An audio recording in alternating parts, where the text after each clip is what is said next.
Dahil lang sa 4,000, papatayin niya yung anak ko? Hindi ako papayag.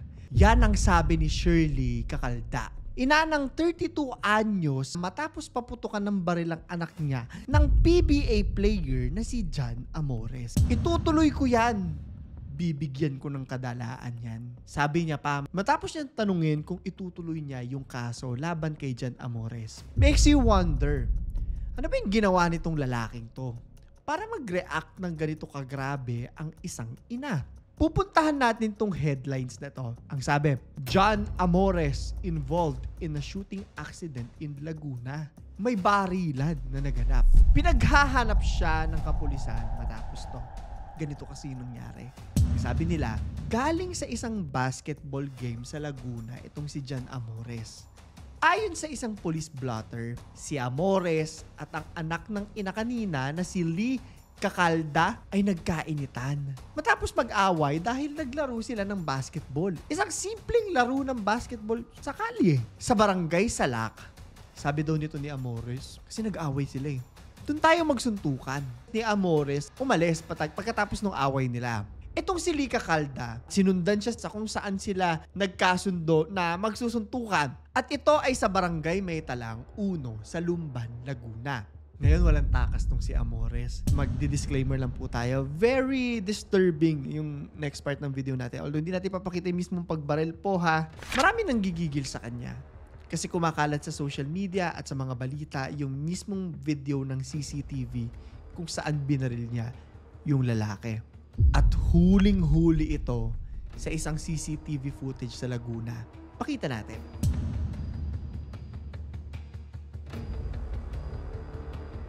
Sa kalyeng to, makikita natin na nakamotor sila. Actually, angkas ng isang lalaki itong si Jan Amores, which is kapatid niya pala. Diyan nga sa Laguna. So, baba siya at pagkakita niya, binaril niya kagad. Ang maganda po dito ay hindi naman niya nabaril. Buti na lang kamo, no? Kasi isang, ano lang talaga, sisihan niya talaga habang buhay niya. Buti na lang, no? At hindi niya tinamaan itong lalaki. Ayon sa mga witness doon, no, nakita raw nilang parang may lalagyan itong si Amores. At kung makikita po natin, no, sa pagputok, talagang nagtakbuhan yung mga tao.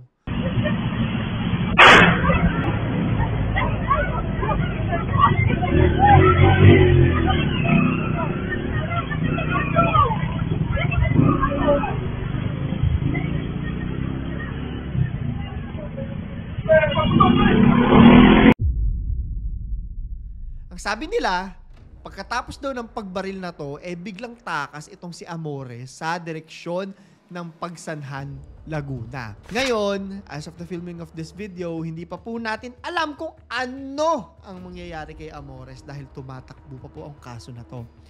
Pero ito yung pinag-uusapan sa internet ngayon. Alam niyo itong lalaking to, ang haba pala ng history ng pananakit or pag-rage na tinatawag. At ang isa pang tanong nila, actually ako din, bakit may hawak siyang baril? Saan niya nakuha yun? Uuwi lang ng anak ko, galing barko, lilimang araw pa dito yan. Opo. Tapos dinidisgrasyahin lang niya. Talagang 4,000, papatayin niya anak ko. Hindi ako papayag. Sa akin madadala yan. Hindi ako papayag na ganyan yung gagawin niya. Meron tayong 1,000 GCash giveaway. Sagutin nyo lang yung question of the day sa dulo ng video natin. Huwag nyo kalimutan na mag-like, subscribe, at notification bell para makasali kayo dyan. At promote ko lang po yung aking TikTok at saka yung Instagram. At magla-live po ako para sa Halloween sa aking Facebook page. Kaya punta na po kayo doon. Lalagay ko na lang din sa ilalim. Eto na tayo. Pabalikan natin yung insidente. Sabi ng police major na si Bob Luis Ortiz, siya yung chief police ng Lumban MPS. Meron daw kasing nakataya na 4K dun sa laro nila ng basketball.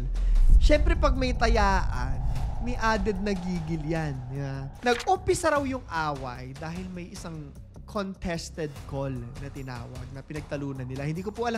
Hindi ako nagbabasketball so hindi ko po alam kung ano yung mga rules diyan. Ang hindi nilang alam ngayon, sa susunod na parte nito, meron siyang dalang barel or kinuha niya lang nung lumipat sila sa lugar para magsuntukan.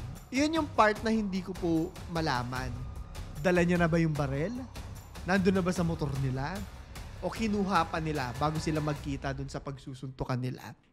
Wala pa pong detalye dyan sa parte na yan ng video natin, no? Dahil ongoing nga itong kaso na to. Ngayon, babalikan natin na yung pagputok, nagpanik yung mga tao. At dahil dyan, hahanapin sila ng kapulisan. Isinumbong agad sila, alam agad, may CCTV agad. Okay, panahon na para umpisahan yung manhunt kay Amores.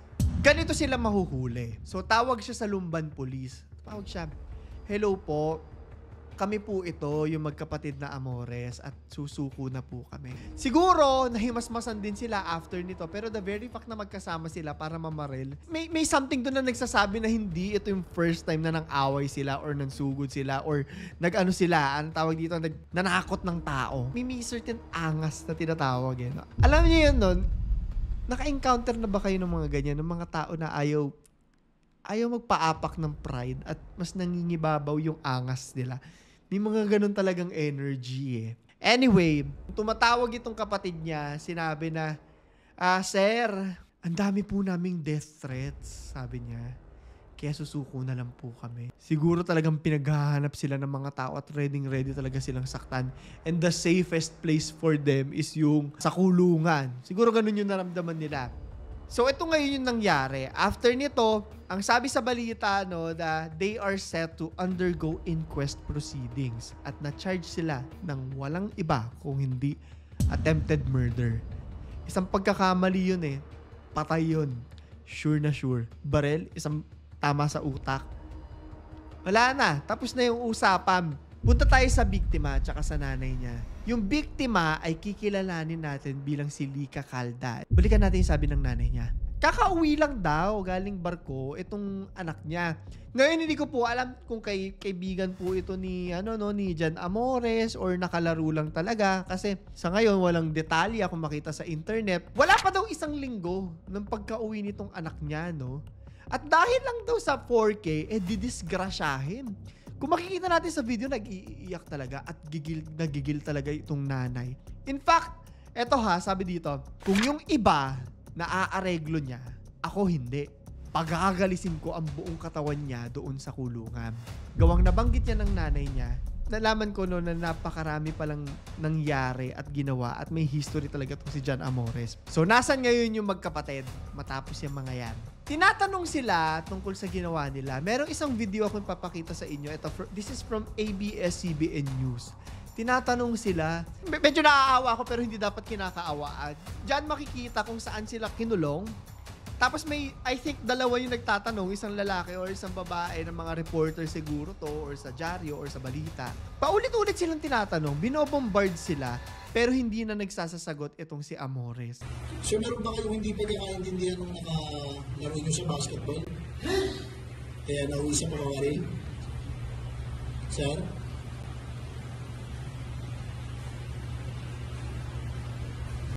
Ano na lang po pakiramdam nyo, sir, na nauwi dito sa kulong po ang bagsak nyo dahil po dun sa alitan sa basketball na nauwi sa pamamaril din. Sir, magbibigay ba kayo ng statement, sir, tungkol doon sa nangyari pamamaril kayo na, sir? Sa feeling ko nahihimasmasan na siya at this point na nare-realize niya na lahat. Nung ginagawa mo, kasi pag may galit ka kasi sa puso mo, hindi mo na naiisip yung consequences ng actions mo eh.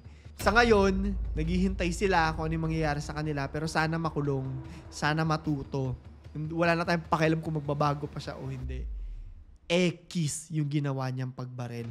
Eto na ngayon, yung malupit sa kwentong to. Kasi, kumbaga, tip of the iceberg pala. Etong ginawa niyang pagbabaril. Meron siyang isang napakahabang history ng anger management issue. Hindi ako nagbabasketball. So, hindi ko siya kilala. Pero ang haba ng history niya and ang take away ko dito is they had all the signs pero hindi na ituwid. Sayang. Kung natulungan lang sana siya ng maayos, especially when it comes to his mental health. Lahat. At nang ginagawa natin, ikinalaman yung mental health natin. Hindi sana ito nangyari. Ito yung timeline ng mga ginawa niya.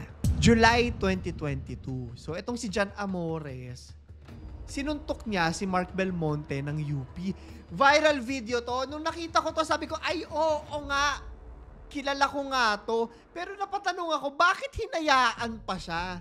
Bakit nakakapaglaro na pa siya? The very fact na ginawa niya to, X na dapat to, dapat banned na siya. That is just for me, ha?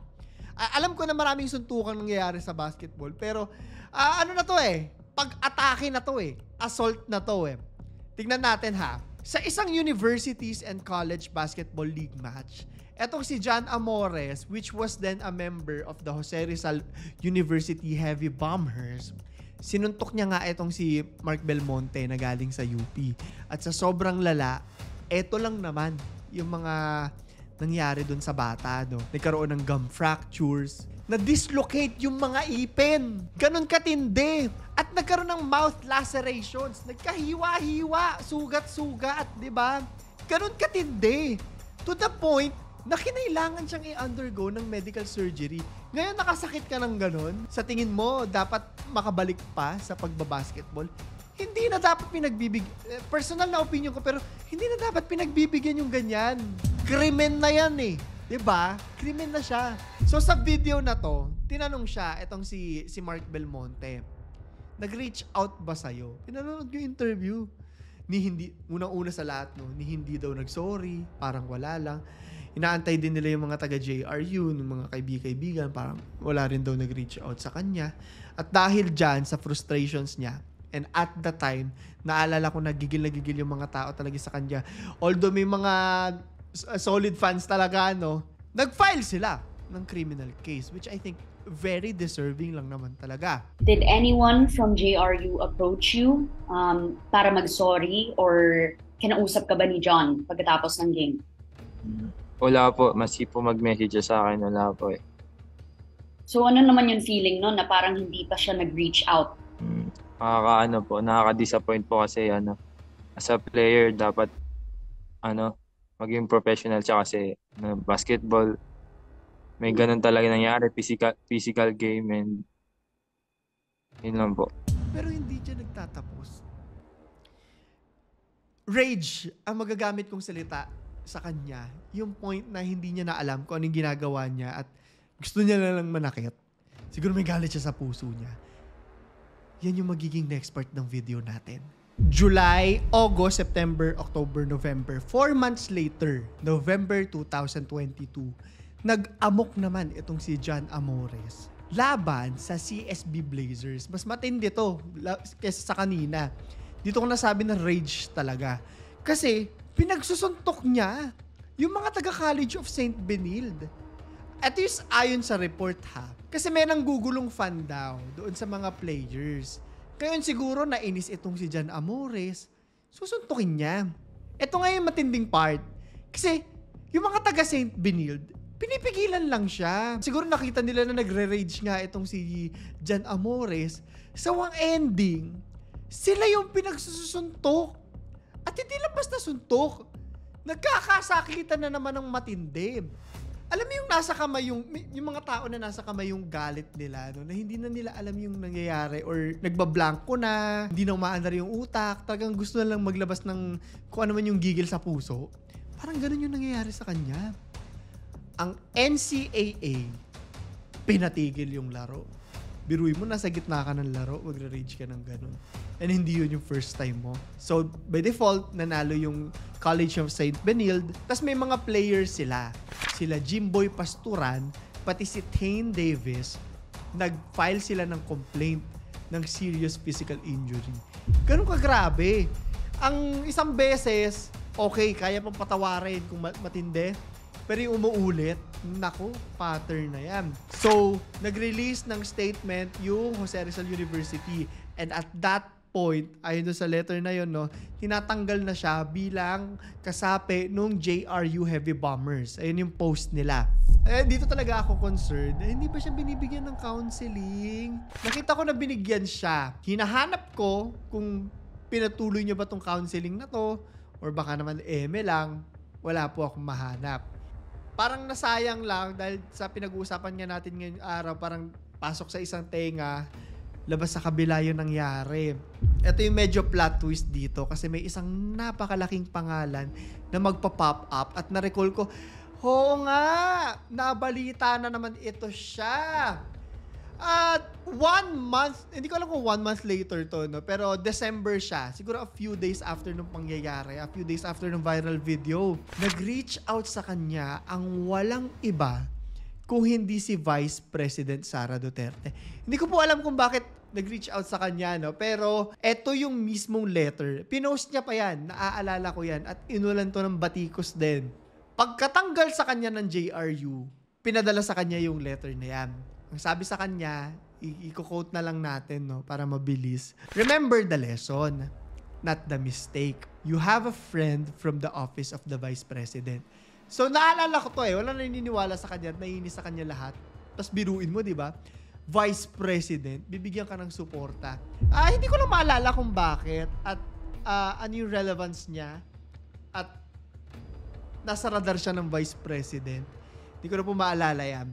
But ironically, no, dyan sa pa-remember the lesson, walang lesson na natutunan si Amores. Sabi niya pa, eto nung pinost niya, ipapa-frame ko to as a remembrance na sa dami ng bashers at negative critics, may isang tao na ipapaalala sa'yo na mahalaga ka kahit di mo kaano-ano. I won't lose hope. Somewhere in between, in the darkest season of my life, there's still a light. Yung susunod na parte ng video natin, nakita ko na nagtatry siya. So medyo naawa ako. However, that statement, kumbaga, tumanda na parang gatas, sabi nga nila, di ba? Napanis. And just like that, no, dahil mabigat na tao nga si Vice President Sara Duterte, nabigyan siya ng pangalawang pagkakataon. Dahil kay Vice President Sara Duterte, yung mga tao nag-come forward din at nagsabi na, sige, bigyan natin ng pagkakataon to. At the same month, December 2022, isinali siya sa Zamboanga Valientes. Sinali siya dyan para sa 2023 ASEAN League. Mabigat, di ba, ang layo galing sa mga school tapos ASEAN League, yung babanatan mo. Sabi ng Valientes, naniniwala sila sa second chances. Actually, hindi second chance to. Third na. Kung titignan natin kasi dalawa na yung dalawa na yung points niya. Magaling na bata daw to Wala akong alam sa basketball pero sinasabi nila magaling. At nakikita nila na nagre-regret siya doon sa ginawa niya. Sabi pa nila, one mistake does not define who you are. Umayos naman, no? Nagpatuloy yung mga opportunities para sa kanya. At dahil dyan, tatalon tayo next year, March 2023. Nag-shift siya, no, sa Maharlika Pilipinas Basketball League o MPBL. In-announce na siya ang latest member ng Muntinlupa Cagers. At ganun-ganun na nga lang din, jump ulit tayo March, April, May, June, July, August, September, 6 months later, September 2023, nag-sign up na siya para sa PBA draft. I can only imagine na yan ang pinakamalaking pangarap, no, ng mga nagbabasketball dito sa atin, no, locally. Sa isang interview, pinignan ko baka naman gusto talaga magbago ng tao. Sinabi niya mismo, no, na aware siya sa mga ginawa niya at pinagtatrabahuhan niya yung temper niya. Alam niya na may ganun siyang instance na naliligaw siya dun sa emosyon niya. Binalikan natin yung yung professional help na tinatanong ko kanina. Nag-take naman pala siya ng sports psychology at saka anger management. Importante yan. At sabi niya, nakatulong daw sa kanya. Kasi medyo isang taon din to di ba? Wala namang nangyari. Parang last na talaga niya yon. He was then selected 51st overall by the Northport Batang Pier. At maraming natuwa. Maraming natuwa kasi lahat tayo, di ba? Talagang gusto natin yung mga redemption arc na tinatawag, di ba? Sabi niya, ito yung umpisa para maitama ako at maipakita sa mga tao na gagawin ko yung para sa ikakabuti ng career ko. January 2024. Tinanggap niya naman lahat ng advice. Pinipilit niyang baguhin yung buhay niya. Season 48, maganda yung laro niya against Blackwater Bossing. May mga videos pa silang pinapakita dyan. May 2024, gumaling pa siya lalo sa Philippine Cup kung saan naka 4.1 points siya per game at 1.3 rebounds. August 2024, naglaro pa siya for Governor's Cup. Ito yung footage niya. Until sadly, itong September 2024, ngayon lang, lahat ng pinagpaguran niya para baguhin yung sarili niya para matuto, nawala lang din. And grabe, may barel. Tinanay ko, no? Tinanay kong alamin kung may ganyan pa siyang instance na may barel. Hindi ko mahanap kung saan niya po nakuha yung baril niya. Pero sabi nga dito sa isang article, kinilabutan ako dito. In the act of shooting with a firearm, basketball player John Amores missed his shot at redemption. I think dito na talaga nagtatapos ang career niya para sa kanya. Hindi ko po alam kung gaano katagal kinukulong ang attempted murder, no? Pero I could only imagine na may mabigat na impact sa kanya to. Just, he deserve it naman. Hindi biro, no? Yung nanay umiiyak na talaga kanina. Hindi biro yun, yung pagbabaril mo. Sana malaman natin kung saan galing yung baril. Demonyo talaga ang baril. Ako kahit anong gawin nyo, kung pwede tayo mag-exist sa mundo na walang baril, tanggalin natin. Nakikita natin kung anong ginagawa niya para sa kunyari sa bansang Amerika. Sa kanila lang yung may mga barilan palagi. Sana matanggal pa at mas mahigpitan pa yung mga batas. Hindi lang sa kanila, kundi para sa atin. Kung may nakakaalam po nung storya, dahil ongoing story to, kung saan niya nakuha yung baril, kwento niyo sa ilalim, pakikinggan namin. Anyway, sobrang lungkot na marami talaga sa atin yung nagtatry para mabago yung mga kanya-kanya mga buhay natin, di ba? Naniniwala ako na tinatry naman niya talaga eh. Given na malaki yung maire-redeem niya, ang ganda ng career niya, ang ganda ng future niya, maraming pera to. Siguro magfo-focus ako dun sa salitang angas. May mga katao kasi talaga na ma-pride, diba? Na ayaw nilang naaapakan sila. Siguro ganun yung naramdaman niya nung siguro nagtatrash-tukan sila nung nakaaway niya nung araw na yon. Pero ito yung tanong ko sa inyo. Medyo mabigat yung tanong ko sa inyo ngayong araw. Para sa mga gustong sumali ng 1,000 GCash giveaway natin. Para sa mga taong nagkamali. Lahat tayo yan. Sa tingin mo ba na sa dinami-dami ng pagkakamaling nagawa ni John Amores, deserve niya pa mabigyan ng isa pang pagkakataong ulit? Kaya niya pa kaya magbago? Comment nyo sa ilalim. So, yun lamang po. Ito si Claro III at ito ang aking kwento.